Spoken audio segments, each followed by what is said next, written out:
जय हिंद, जय महाराष्ट्र। श्री धर्मेंद्र यादव जी, धर्मेंद्र यादव जी।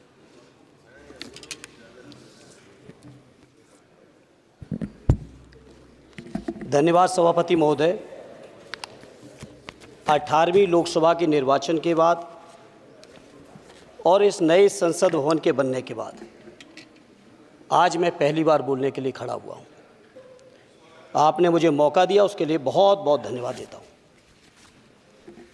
सभापति जी, सबसे पहले श्रद्धेय नेताजी को मैं नमन करना चाहता हूँ, जिन्होंने अपने संघर्ष, अपनी हिम्मत, साहस और अपने पूरे जीवन की तपस्या समाज के उत्थान के लिए, देश और उत्तर प्रदेश की तरक्की के लिए और समाज के हर व्यक्ति की तरक्की और खुशहाली के लिए उन्होंने जो अपना पूरा जीवन समर्पित किया है, सबसे पहले मैं आपके माध्यम से उनको नमन करना चाहता हूँ।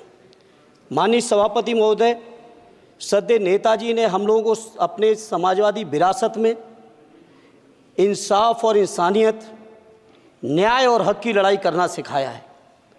उस लड़ाई को हम लोग बखूबी अपने नेता आदरणीय अखिलेश यादव जी के नेतृत्व में शानदार तरीके से उस विरासत को न केवल लड़ रहे हैं, बल्कि नेताजी के हर सपने को पूरा करने तक हम लोग चुप बैठने वाले नहीं हैं। सभापति महोदय, बजट एक व्यापक विषय है और जब इस विषय के बारे में सोचते हैं तो समझ में नहीं आ रहा कि कहाँ से शुरू करें, क्योंकि देश में आज कोई वर्ग नहीं बचा है। कुछ चुनिंदा उद्योगपतियों के बारे में बात नहीं करूंगा, लेकिन देश के 140 करोड़ लोगों में से कम 95% लोग ऐसे हैं जो आज पूरी तरह से बर्बाद हैं।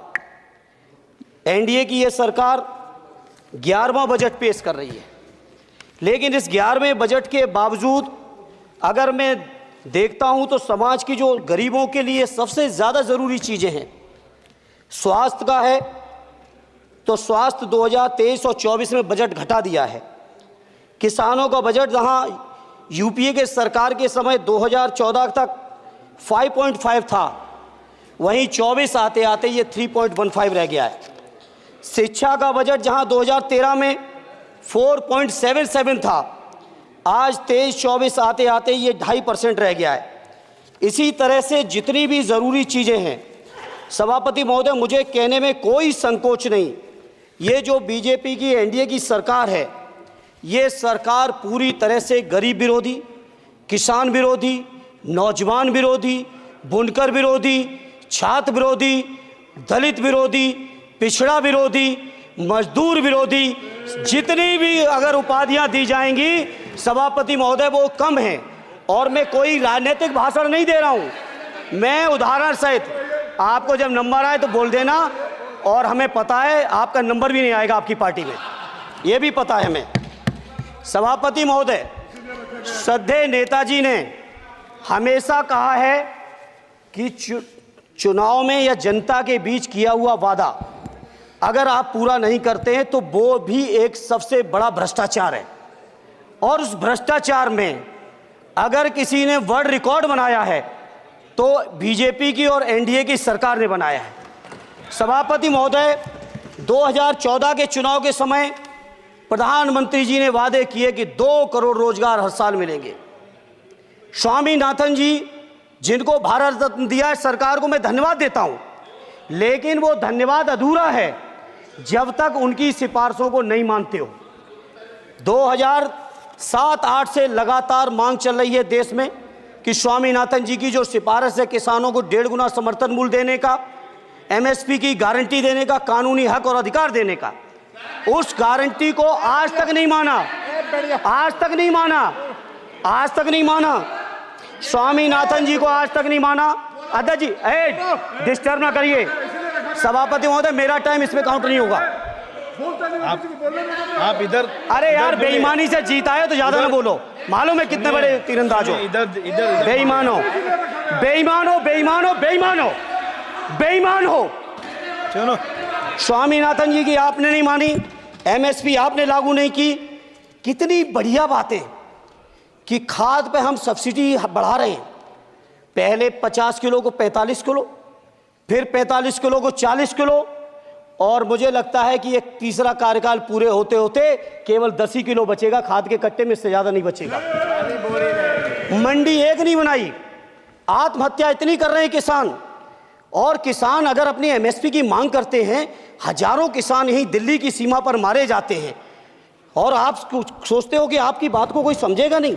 सभापति महोदय, नौजवानों को कितना गुमराह किया गया। नौजवानों से कह दिया गया हर साल 2 करोड़ रोजगार। मैं आज सवाल पूछता हूं अपने नौजवानों की ओर से, बताएं भारतीय जनता पार्टी के लोग, सरकार में बैठे लोग, 10 साल आपने राज कर लिया है, आखिर 20 करोड़ नौजवानों को रोजगार कहां है?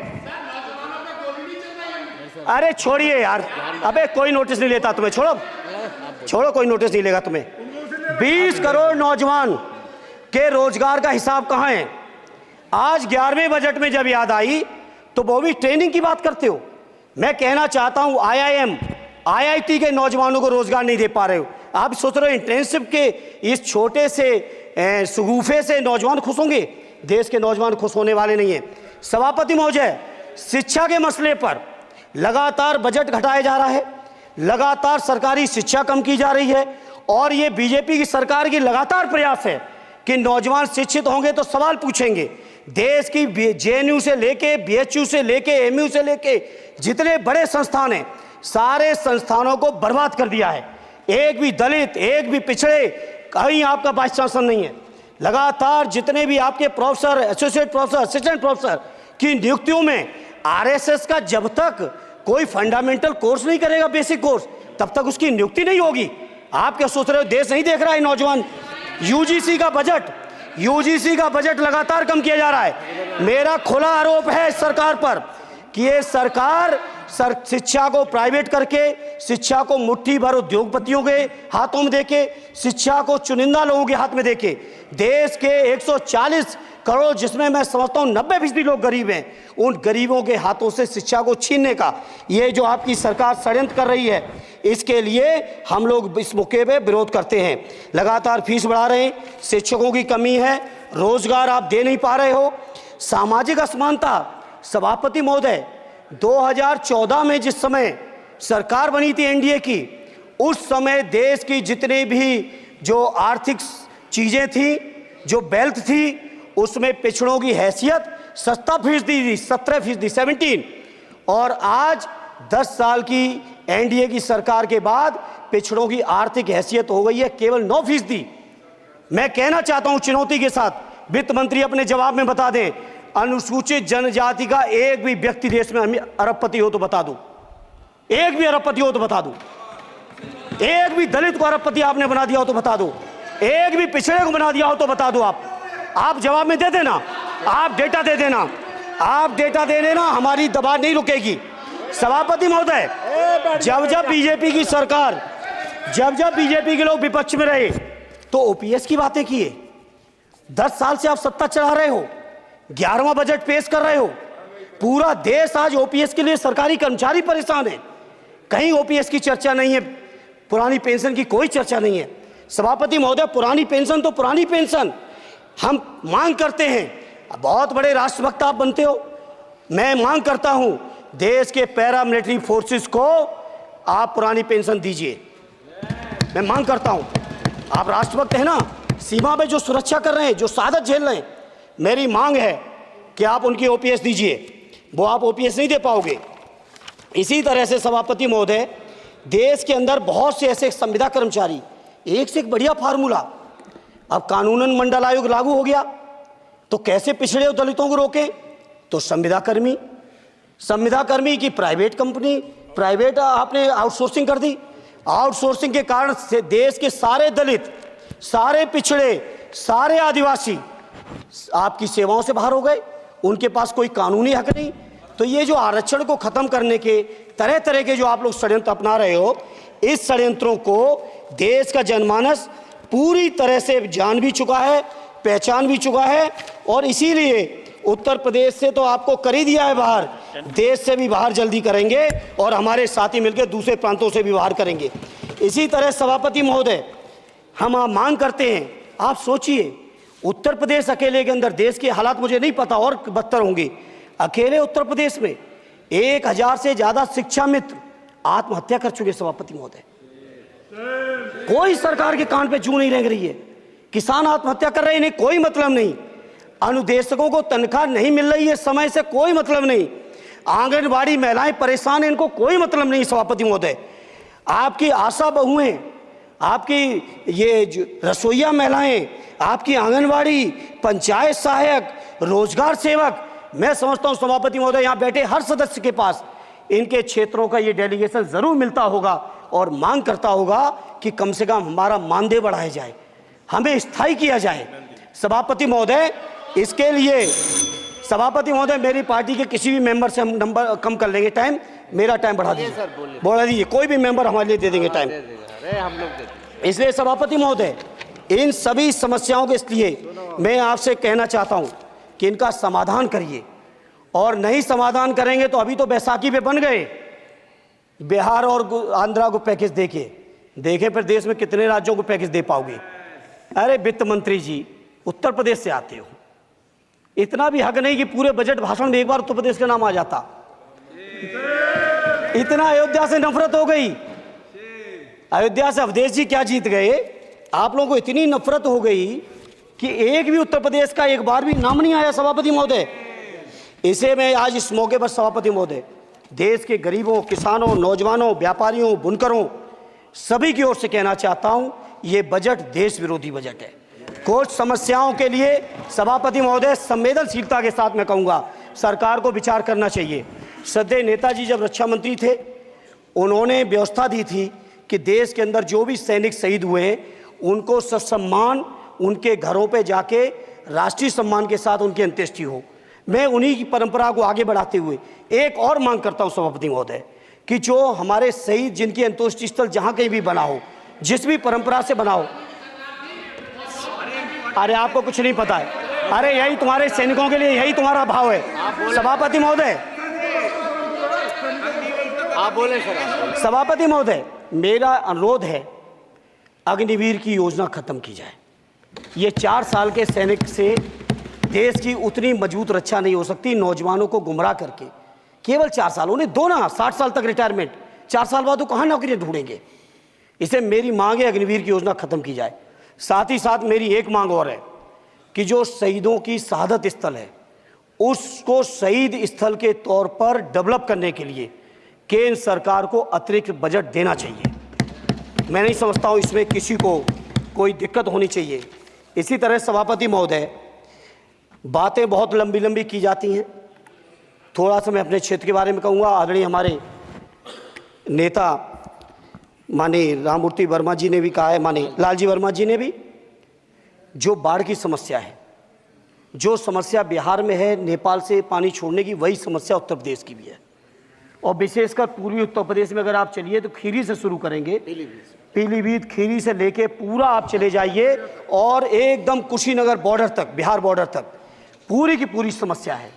घाघरा जब आती है तो मैं समझता हूँ इन जिलों के लाखों लोगों को तहस नहस करके चली जाती है। जितना विकास होता है सभापति महोदय, बरसात के समय वो सारा का सारा विकास पूरी तरह से खत्म हो जाता है। इसलिए मेरी मांग है केंद्र की सरकार से कि बजट आप पास कर रहे हो तो कम से कम उत्तर प्रदेश से इतनी नफरत ना करो। 2 बार तो उत्तर प्रदेश की दम पे ही बैठे थे, और तब भी ये वित्त मंत्री जी हंस रहे हैं, इनके यहाँ भी आता है बाढ़ तो जाती होगी, महाराज बसता तो नहीं होगा, कुशीनगर बसता नहीं होगा, आपका मऊ बसता नहीं है, आजमगढ़ बसता नहीं, अम्बेडकर नगर बसता नहीं, बहराइच बसता नहीं, खीरी बसता नहीं, श्रावस्ती बसता नहीं, पीलीभीत बसता नहीं, बलिया बसता नहीं है, कुशीनगर बसता नहीं है, गोरखपुर बसता नहीं है। इतने जिले तो हमारे उत्तर प्रदेश के प्रभावित हैं। तो बिहार की तरह से एक विशेष पैकेज हमारे उत्तर प्रदेश के लिए भी दे दो। कम से कम इतना तो कहने की हिम्मत रखो, केवल चीखने के लिए बैठे हैं सब के सब। सभापति महोदय, दूसरा एक मैं बात, हमसे पूर्व जो सांसद रहे हमारे आजमगढ़ के, बड़ी लंबी लंबी बातें की, गोरखपुर से आजमगढ़ होते हुए बनारस तक का हमने रेलवे लाइन स्वीकृत करा दिया। सभापति महोदय, मैंने जब पता किया अधिकारियों से तो सच्चाई ये है कि अभी उस पर एक भी पैसे का बजट का आवंटन नहीं है, नहीं है बजट का आवंटन।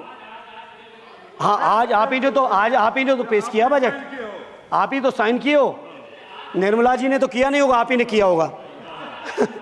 तो सभापति महोदय उस पर बजट भी आए, उस पर बजट भी आना चाहिए। दूसरा सभापति महोदय, ये जो समस्या है बाढ़ वाली, मैं समझता हूँ कोई अकेले मेरी नहीं है, मेरे अकेले क्षेत्र की नहीं है। जो भी संवेदनशील व्यक्ति होगा इस पर जरूर गंभीरता से सोचेगा, उसको सोचे। इसी के साथ मैं अपनी पार्टी की ओर से इस जन विरोधी बजट का पुरजोर विरोध करता हूं। बहुत बहुत धन्यवाद। श्री सुखदेव भगत जी।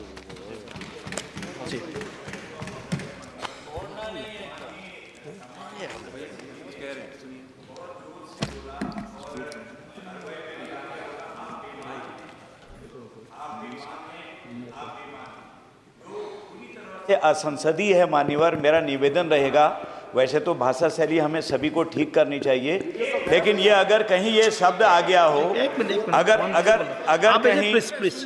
अगर कहीं ये शब्द कार्रवाई में आ गया हो तो मान्यवर निवेदन है उसे हटा दिया जाना चाहिए। देख लेंगे।